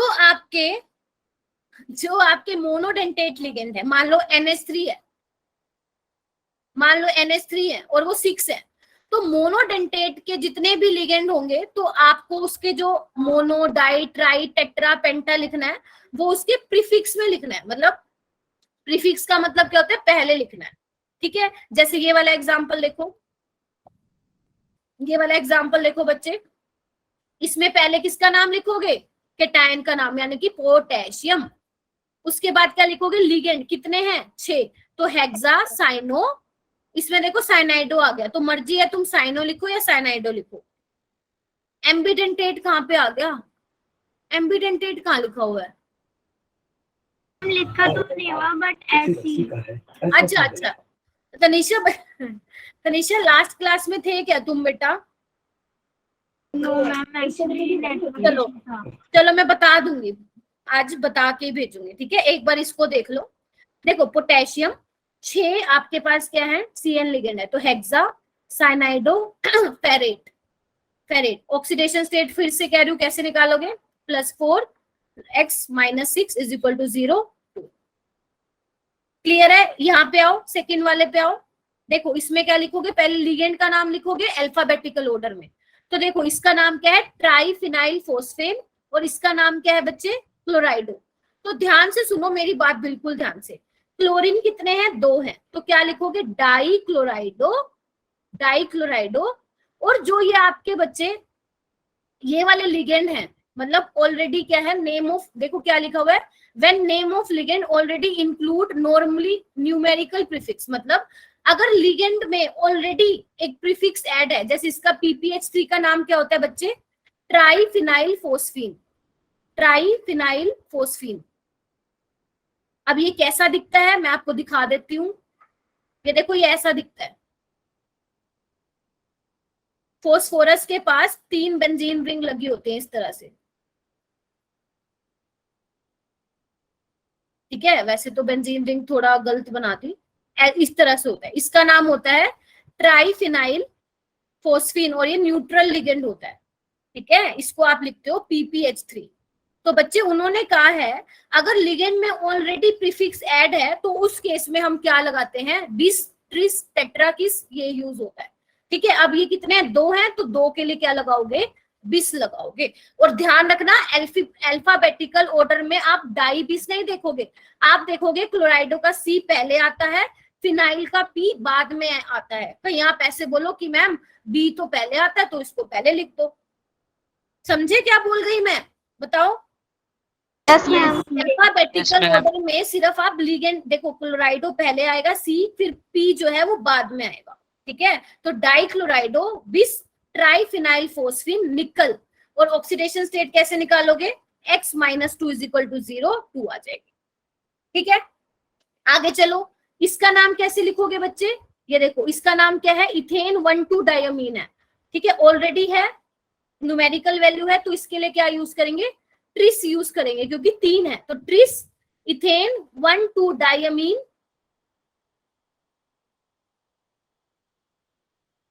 पहले कैथोड आते हैं, कैथोड कहां से आ गया बेटा? ठीक है, tris ethane 1,2 diamine iron. Iron as it is लिखोगे क्योंकि कैटायनिक कॉम्प्लेक्स है, ठीक है। फेरेट हमने किस केस में लिखा था, जब अनायनिक कॉम्प्लेक्स था। और इसकी ऑक्सीडेशन स्टेट कैसे निकालोगे, x is equal to 3, x is equal to 3, ठीक है। बच्चे आप कैटायन का पहले नाम तब लिखेंगे जब वो ब्रैकेट से बाहर होगा लेफ्ट हैंड साइड, जैसे के पोटेशियम लिखोगे पहले। जो आपके कोऑर्डिनेशन स्फीयर के अंदर है उस केस में पहले लिगेंड लिखोगे, लास्ट में मेटल आएगा, फिर उसकी ऑक्सीडेशन स्टेट आएगी। कर लोगे हाँ या ना, बता दो भाई। Yes ma'am. इसका नाम कैसे होगा, अब तो तुम खुद तुम दोनों तुम लोगों को भी निकालने आ गए होंगे। तनीषा करो मैम हाँ बोलो बेटा। मैम हम EN की जो हमने यहाँ पे इथेन 1,2 डायमीन लिखा है, इसको सीधा इथाइल डायमीन नहीं लिख सकते? इथाइलिन डायमीन लिख सकते हो, कई कई जगह पे लिखा हुआ मिलेगा, लेकिन कई कई जगह पे इथेन 1,2 डायमीन लिखा मिलेगा, ठीक है। तो आप एक काम कर सकते हैं, ऑप्शन चेक कर सकते हैं, मतलब ऑप्शन में लिख सकते हैं, क्योंकि जो बच्चे इथाइल डायमीन है ना वो आयुपेक नेमिंग नहीं है, समझ रहे हो, वो आयुपेक नेमिंग नहीं है, वो सिंपल कॉमन नेम है। इथेन 1,2 डायमीन आयुपेक नेम है, ठीक है। Okay ma'am. चलो जी, इस पे अब तो तुम्हें आ गया होगा लिखने। देखो इसको कैसे लिखोगे, पोटेशियम, ये तो फिर से वही आ गया ना, आगे चलो, ये फिर से वही आ गया। इसको कैसे लिखोगे, ये भी फिर से वही आ गया। तो बताओ किसी को कोई दिक्कत है क्या? No ma'am. देखो अगर अनायनिक कॉम्प्लेक्स होगा तो आयरन को फेरेट लिखोगे, सिल्वर को आर्जिनेट लिखोगे, और गोल्ड को क्या लिखोगे, Au को लिखोगे, ओरेट लिखोगे। उसके बाद है, वेरी गुड, इतना समझ में आ गया तो बताओ, बस इतना ही था ये। उसके बाद प्रैक्टिस करें क्वेश्चंस की, बोलो। मैम अभी आप क्या बता रहे थे, सिल्वर गोल्ड ये सब बताना एक और बार, आयरन। देखो अगर तुम्हारा कॉम्प्लेक्स मनोज, अगर तुम्हारा कॉम्प्लेक्स ना ओवरऑल नेगेटिव है, तो जैसे Fe को क्या लिखा था, फेरेट, Ag को क्या लिखोगे, आर्जिनेट, आर्जिनेटेट, Au को क्या लिखोगे, ओरेट, ठीक है। Fe को फेरिक, हाँ Fe को फेरेट, मतलब इनके सिंबल पे ही नाम आ जाएगा, जैसे Fe है फेरेट, Ag है आर्जेंटेट, Au है ओरेट। अगर कैटायन कॉम्प्लेक्स है और न्यूट्रल है तो उसको एज इट इज लिखोगे, आयरन को आयरन लिखोगे, सिल्वर को सिल्वर लिखोगे, गोल्ड को गोल्ड लिखोगे। चलो प्रैक्टिस करें क्या? Okay ma'am. चलो चलो जी स्टार्ट करते हैं, रेडी हो जाओ भाई। अब निकालो अपनी नोटबुक, अब बिंदास होके निकालो भाई नोटबुक, निकालो निकालो, और जल्दी से मुझे हैंड रेस करते जाओ भाई, कैसे लिखूं। ये हैंड रेस रहने तो मैं ही कराती हूँ, क्योंकि इसमें बता नहीं पाओगे ना कैसे क्या करना है। तो देखो बच्चे, सबसे पहला लेते हैं हम, आपको क्या करना है, कोऑर्डिनेशन कंपाउंड के फॉर्मूले लिखने हैं। तो सबसे पहला है बच्चे tetra amine die aqua cobalt 3 chloride. तो सबसे पहले क्या लिखोगे, लिगेंड लिख लेते हैं सबसे पहले अल्फाबेटिकल ऑर्डर में, यानी कि अमीन आएगा पहले, टेट्रा अमीन है मतलब 4 है, हाँ या ना बताओ। उसके बाद है डाई एक्वा, यानी कि मॉलिक्यूल कितने हैं, 2 हैं। उसके बाद कैटायन को आप क्या लिखते हैं, पहले लिखते हैं, तो यानी कि ये आपका आ गया। उसके बाद क्लोराइड है, इसको एज इट इज लिख दो, लेकिन ध्यान रखना है कि जो आपने कॉम्प्लेक्स लिखा है उसकी ऑक्सीडेशन स्टेट 3 होनी चाहिए। उसकी ऑक्सीडेशन स्टेट क्या होनी चाहिए बच्चे, 3 होनी चाहिए। तो ये आपको ऐसे लिखना पड़ेगा, तभी कोबाल्ट की ऑक्सीडेशन स्टेट क्या आएगी, 3 आएगी। देखो कैसे, x ये 0 होगा, ये भी 0 होगा, और इसकी क्या होगी -3, तो कितनी आ जाएगी, +3। बताओ क्लियर हुआ, समझ आया कैसे लिखा? नेक्स्ट देखो, देखो पोटेशियम, पोटेशियम यानी कि उसको ब्रैकेट से पहले ऑलरेडी बाहर निकाल दो, ठीक है। अभी हम देख लेंगे कि कितने जो है मॉलिक्यूल है पोटेशियम के। उसके बाद देखो टेट्रासाइनाइडो, यानी कि Cn कितने हैं, 4 हैं। निकलेट यानी कि निकल है।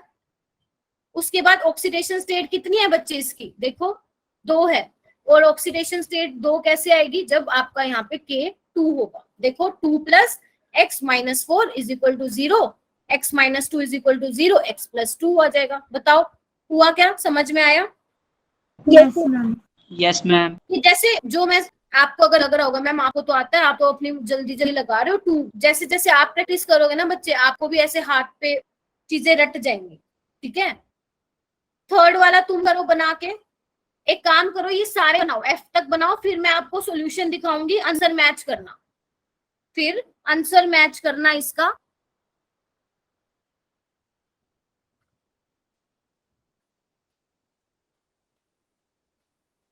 इसी का K4 नहीं आएगा बेटा, K2 आएगा, क्योंकि ऑक्सीडेशन स्टेट 2 है ना।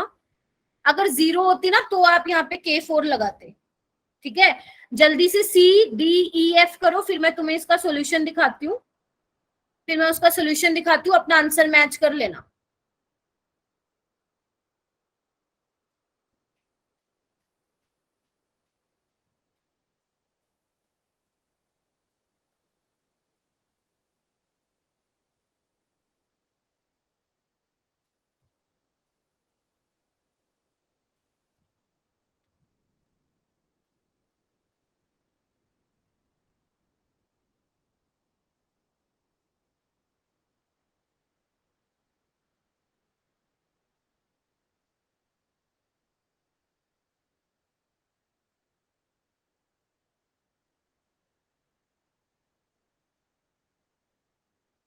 कर रहे हो क्या साथ साथ बेटा?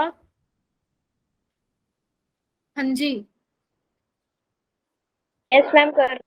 Yes ma'am. ठीक है, करो करो।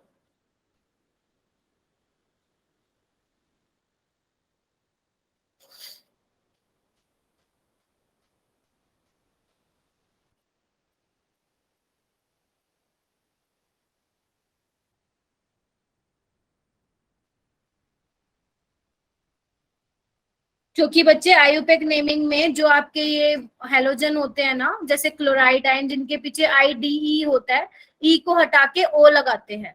ठीक है, ये आयुपेक नहीं दिया था मैंने, अपनी मर्जी से नहीं दिखाया। ठीक है,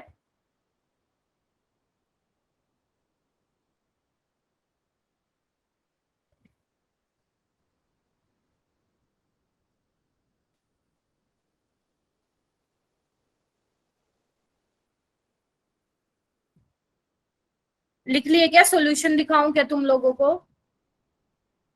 मैम अभी लिख रहे हैं। लिख लो लिख लो।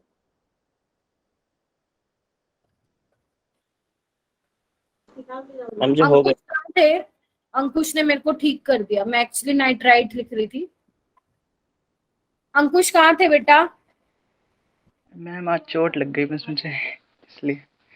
अच्छा अच्छा अच्छा अच्छा, कोई बात नहीं है। Yes ma'am.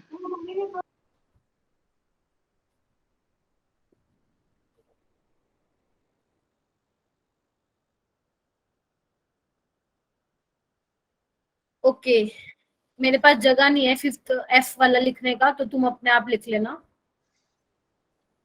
Ma'am chat box में बता देते। NO2 नेगेटिव होगा कहाँ पे? नाइट्रेट NO3 होता है बेटा।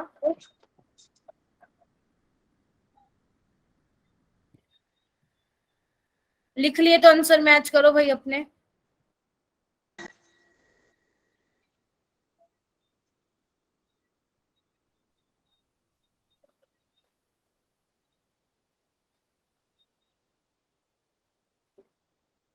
हाँ, नाइट्रेट NO2 होता है ना।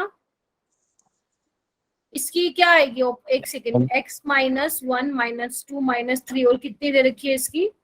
एक सेकेंड रुको, D कहाँ गया? अच्छा 2 दे रखी है, तो भैया इसके ऊपर -1 भी आएगा। मैम जो NO2 माइनस होता है ना। हाँ, NO2 -1 होता है। तो मैम ऊपर से जो 5 हो जाएंगे ना। एक सेकेंड मैं करके देखूं क्या? X -1 -1 -1 ठीक तो है? कितना आ रहा है? ठीक तो आ रहा है? देखो ना, इसके ऊपर चार्ज -1 का करना पड़ेगा। X इसका क्या होगा? ब्रोमीन का -1, क्लोरीन का -1, NO2 का -1, तो इक्वल टू -1 हो जाएगा, है ना। तो -1 से -1 कैंसिल, X की 2 आ जाएगी, और यही आई थिंक बोल रखा है। मैम मैम आंसर, हाँ बोलो। NO2 क्या लिखा है वो बता दो। देखो इधर देखो, अपना जल्दी से नोटबुक खोल के बैठो भाई, ये लास्ट है, बाकी जो बचेगा वो आप होमवर्क के लिए ले लेंगे। 1 मिनट रुको, थोड़ा इसको लार्ज कर देती हूँ। ये देखो, यहाँ पे आ जाओ सबसे पहले। ये देखो, टेट्रामीन डाई एक्वा कोबाल्ट, सबने यही लिखा है क्या? देख लो एक बार, यही लिखा है क्या सबने?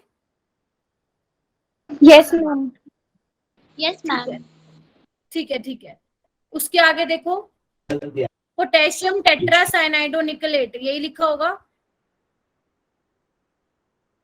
यस मैम, ये भी ठीक है। ठीक है, आगे चलो। ट्रिस ये देखो, इन्होंने चार्ज को ऐसे दिखा रखा है, चार्ज बैलेंस्ड है। ठीक है, इस मतलब +3 और -3 का है ना, +2 और -2 ऐसा। ठीक है, ओके। इधर देखो, ट्रिस इथेन 1,2 डायमीन, यही लिखा है सबने। ये देखो, डी वाला थोड़ा अलग सा केस है, डी वाला थोड़ा अलग से केस है। सी वाला ठीक है क्या सबका? बताओ। Yes ma'am. हाँ ठीक है, अगर गलत है तो देख लो कहाँ गलती की और मुझसे पूछ लो। इसमें क्या है, अमीन लिख दिया, ब्रोमाइडो लिख दिया, क्लोराइडो लिख दिया, नाइट्राइटो लिख दिया। ठीक है, प्लेटिनेट आएगा, पीटी आएगा, और देखो ऑक्सीडेशन स्टेट होनी चाहिए 2, और 2 तभी आएगा बच्चे जब आप कोऑर्डिनेशन स्फीयर के ऊपर 1- का चार्ज दिखाएंगे। तो इसमें क्या है, -1 का चार्ज आएगा कोऑर्डिनेशन स्फीयर पे। वैसे इनको ना कोई आगे वो भी लिख के देना चाहिए था, कोई मेटल लिख के देना चाहिए था, ताकि ये दिखा सकते कि ओवरऑल चार्ज बैलेंस है। समझ रहे हो मैं क्या बोल रही हूँ? किसी को समझ आया मैंने क्या बोला? जैसे कि उन्होंने क्या दिखाया, ओवरऑल चार्ज 1- दिखाया, तो इनको क्या करना चाहिए था, ताकि स्टूडेंट को दिखे कि चार्ज बैलेंस है, तो यहाँ पे कोई मेटल लगाना चाहिए था इनको, या तो ये लगा देते पोटेशियम। ठीक है, तो कुछ ना कुछ लगाना चाहिए था, कोई बात नहीं लगाया तो हम याद। मैम इसमें हाँ? रिजेंट्स को ब्रैकेट में क्यों नहीं रखा है? बेटा ब्रैकेट में आप सिर्फ उनको रखते हो जो आपके जिनकी डेंटिसिटी 1 से ज्यादा होती है। जैसे देखो EN है, अच्छा इसको रख लो, कोई दिक्कत नहीं है, ये लो रख लो, कोई दिक्कत नहीं है, रख लो बेटा, कोई दिक्कत नहीं है। ठीक है, रख सकते हो। ठीक है, इसमें देखो क्या होगा, इसमें देखो क्या होगा। वैसे ध्यान रखना जो आपके मोनोडेंटेट लिगेंड होते हैं ना, उनको आप ब्रैकेट में जनरली नहीं दिखाते हो। जिनकी डेंटिसिटी 1 से ज्यादा होती है उसको आप पेरेंथीसिस में दिखाते हो। अगर आप मुझसे ये पूछो कि मैम इसको भी तो आपने ब्रैकेट में दिखाया है, इसको भी तो आपने ब्रैकेट में दिखाया है, तो इसको इसलिए ब्रैकेट में दिखाया है बच्चे, क्योंकि अगर आप ब्रैकेट ना लगाते ना तो इसका मतलब ये होता कि 1 कार्बन है और 4 नाइट्रोजन है। जबकि ब्रैकेट लगाने से हमें ये समझ में आ गया, तो ये समझ में आ गया कि 4 साइनाइड के लिगेंड है। समझ गए जिसने ये क्वेश्चन पूछा था? Yes ma'am. ठीक है, ध्यान रखना मोनोडेंटेट को ब्रैकेट में नहीं लिखोगे, जिनकी डेंटिसिटी 1 से ज्यादा है सिर्फ उनको ही लिखोगे। नेक्स्ट आओ, डाइक्लोराइडो Cl2 बिस इथेन 1,2 डायमीन नाइट्रेट। ध्यान रखना नाइट्रेट NO3 होता है, मैंने गलती से NO2 लिख दिया था, ये नाइट्राइट होता है, ये नाइट्राइट होता है, NO3 नाइट्रेट होता है। ठीक है, इसको कैसे लिखोगे? आयरन 3rd हेक्सासाइनो, इसको थोड़ा गड़बड़ कर रखा है, इसको हटा दो। हेक्सासाइनाइडोफेरेट कैसे लिखोगे? आयरन पहले है, मतलब स्क्वायर ब्रैकेट के लेफ्ट हैंड साइड है, FeCN6 3 नेगेटिव। जब आप इसकी कोऑर्डिनेशन स्टेट निकालोगे तो क्या होगा? +3। इन्होंने ऑलरेडी आपको दे दिया बच्चे कि जो ये बाहर आयरन है ना, उसकी ऑक्सीडेशन स्टेट है +3 + X -6 = -3। तो क्या हो जाएगा इसका आंसर? इन्होंने कुछ गड़बड़ किया है क्या?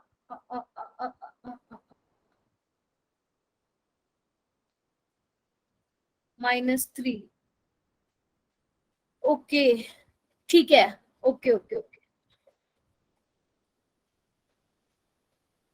क्या कह रहे हो? F नहीं आया? कहाँ नहीं आया बेटा? हाँ मैं बता रही हूँ इसको, देखो इधर, ये देखो इसकी ऑक्सीडेशन स्टेट निकालो। इन्होंने क्या किया ना, चार्ज को बैलेंस करके दिखा दिया। देखो एक काम करो, इसको हटाओ, ये होगा इसका स्ट्रक्चर ये होगा। इसकी ऑक्सीडेशन स्टेट निकालो। ये वाली आयरन की तुम्हें ऑलरेडी बता रखी है बच्चे, +3 होगी, तो लिख दो +3। इसकी निकालनी है plus X minus 6 is equal to 0, तो x की कितनी आ जाएगी, +3 आ जाएगी। यानी कि जो ये वाला, इसमें कुछ गड़बड़ है, आई थिंक इसमें कुछ गड़बड़ की है, मैं आपको चेक करके बताऊंगी। ठीक है, इसमें डेफिनेटली कुछ गड़बड़ है, इसको एक मिनट छोड़ देना। ठीक है, यहाँ पे तो लिख रहा है ये 2, लेकिन आ रही है इसकी +3। हाँ आशुतोष बोलो। हम जो ऊपर वाले में जो प्लेटिनम तो जो 5 है ना, तो फिर उसका जो 3+ कैसे हो गया ऑक्सीडेशन नंबर? क्या बच्चे, नहीं नहीं नहीं नहीं, ये पूरे कोड बच्चे इन्होंने पता है क्या कर रखा है, कंफ्यूज करने के लिए दे रखा है। एक काम करो, जो इन पे ऑक्सीडेशन स्टेट है ना हटा दो, ये दिखा रहे हैं कि ओवरऑल चार्ज जो है बैलेंस है, हटा दो इसको, कंफ्यूजन हो रही है, इसको तो लगे रहने दो, इसको हटा दो। आशुतोष अब निकालोगे ना प्लेटिनम की तो यहाँ पे +5 आएगी। ये सिर्फ ये दिखाना चाह रहे हैं कि जो चार्ज है ओवरऑल वो न्यूट्रल है। ठीक है, अदरवाइज जब पेपर में आएगा तो तुम्हें ऐसे ही लिख के आना है, ऐसे ही लिख के आना है। क्लियर है? Okay ma'am. ठीक है, सारे समझ में आ गए? ये मैं एक बार देख के बताऊंगी, इसमें मेरे को कुछ दिक्कत लग रही है, या तो यहाँ पे 3 आना चाहिए मेरे अकॉर्डिंग, बाकी देखते हैं क्या होता है। और मैम जो 4th वाले में जो -1 कैसे आया तो बता देना। 4th वाले में माइनस, देखो ना, प्लेटिनम की ऑक्सीडेशन स्टेट 2 आनी चाहिए। ठीक है, तो 2 कैसे आएगी, देखो आशुतोष, ये x, ये तो 0 होगा, ब्रोमीन की कितनी होती है -1, क्लोरीन की कितनी होती है -1, NO2 की भी कितनी होती है -1, और इक्वल टू में -1, समझ रहे हो? तो -1 से -1 तो कैंसिल, तो कितनी आ जाएगी, x की वैल्यू 2 आ जाएगी। ठीक है, तभी इसके ऊपर चार्ज कितने का दिखाया, 1- का दिखाया। यही मैं कह रही थी, इन्होंने क्या किया, इनको ना आगे कुछ मेटल लिखना चाहिए था, ताकि स्टूडेंट ये समझे कि ओवरऑल चार्ज क्या है, न्यूट्रल है। अदरवाइज अभी तुम्हें क्या दिख रहा है, ओवरऑल जो आपका कॉम्प्लेक्स है वो क्या है, अनायनिक है। समझ रहे हो मेरी बात आशुतोष? Yes ma'am. ठीक है, तो इसलिए इन्होंने 1- का चार्ज लगाया है। ठीक है, तभी आपकी प्लेटिनम की क्या आएगी, 2 ऑक्सीडेशन स्टेट आएगी। इसके बाद ये तुम्हारे घर के लिए है, इसका आपको आईयूपैक नेमिंग लिखनी है, और इसका सॉल्यूशन भी है, इसका सॉल्यूशन भी है, तो कर लोगे? Yes ma'am. ठीक है, ये वाला मैं तुम्हें नेक्स्ट वाले लेक्चर में बता दूंगी कि इसमें क्या दिक्कत है। ठीक है, ओके, क्योंकि जहां तक मुझे लग रहा है ना, इनमें इन्होंने कुछ गड़बड़ कर रखी है, या तो यहाँ पे 2 आना चाहिए तभी इसकी 2 आएगी, अदरवाइज तो गड़बड़ हो रही है यहाँ पे। ठीक है, इसकी 3 आ रही है, जबकि आनी चाहिए 2 आनी चाहिए। ठीक है, कोई बात नहीं है, देख लेंगे हम लोग क्या करना है। ओके, तो IUPAC naming I hope clear होगी कैसे करना है, बताओ। Yes ma'am. Ma'am Werner theory हो गई क्लियर? मैम हमारा सिर्फ C D और F रॉन्ग है। कोई बात नहीं बेटा, अभी तो स्टार्टिंग हुई है ना, बहुत सारे एग्जाम्पल मिल जाएंगे, असाइनमेंट में भी तुम्हें बहुत सारे मिलेंगे, टेंशन ना लो। हाँ, मैं अभी कर देती हूँ बेटा, अभी जैसे ही तुम जाओगे ना मैं अभी कर दूंगी, टेंशन ना लो। ठीक है, तो ठीक है, ओके। हाँ, मैं बता दूंगी, ये आयरन वाला, इसमें कुछ थोड़ी सी गड़बड़ लग रही है मुझे, क्या पता ठीक भी हो, मैं एक बार चेक कर लूंगी। ठीक है, कोई दिक्कत वाली बात नहीं है, और इम्पोर्टेंट भी है, वो F वाला है ना, वो इम्पोर्टेंट है, उसका नाम होता है पोटेशियम फेरोसाइनाइड। ठीक है, तो हम देख लेंगे।